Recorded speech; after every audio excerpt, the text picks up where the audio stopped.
Greetings to you all.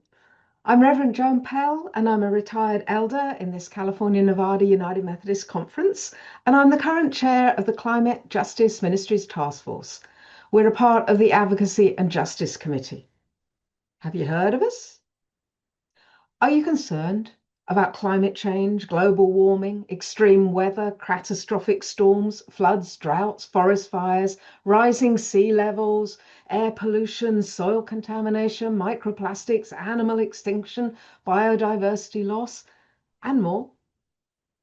Are you concerned about climate justice? Justice that recognizes that climate change impacts are not evenly distributed, with marginalized communities bearing the brunt of the effects, including those with low incomes, people of color, and indigenous populations. And justice that cares for the earth so that all its inhabitants can function and flourish, including the plants, insects, fish, animals, and birds. To thrive in community, our conference theme this year, we must consider the long-term impacts of our community's actions on the environment, on vulnerable people, and future generations. Our faith has a lot to say about the stewardship of the earth, about caring for creation, and about justice for all. So 3 years ago, our conference established a Climate Justice Ministries Task Force. And we are here to help you to do some climate justice work. And the most important thing that I would like you to remember from this video is that we have a website, climate-cnumc.org. And that website contains a lot of helpful information for individuals and for local churches. So here's the name again, climate-cnumc.org.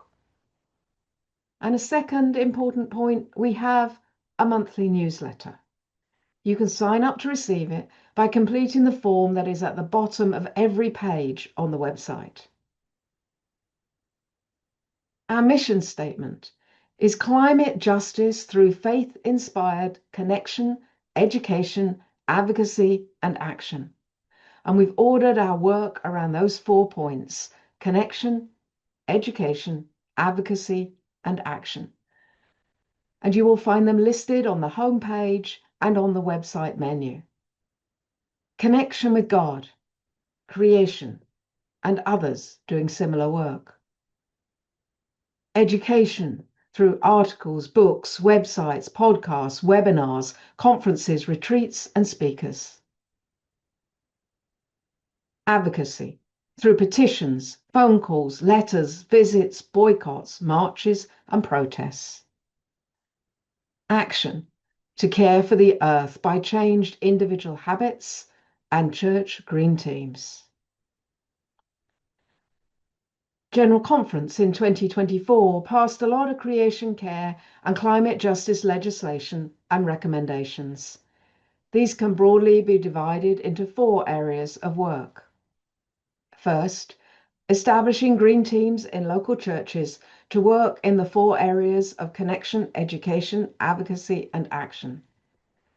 Second, implementing actions to bring church land use back in harmony with God's intentions and systems.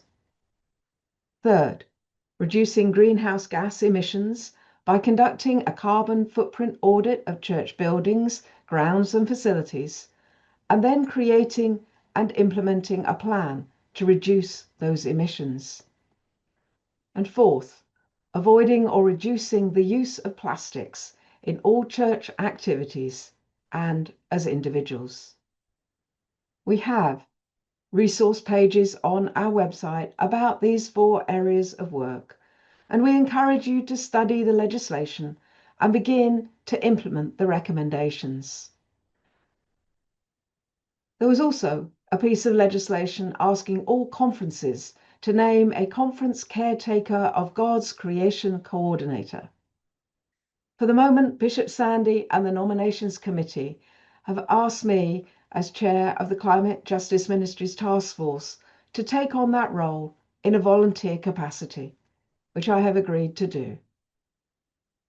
To conclude, look for our display table at ACS and explore our website, climate-cnumc.org.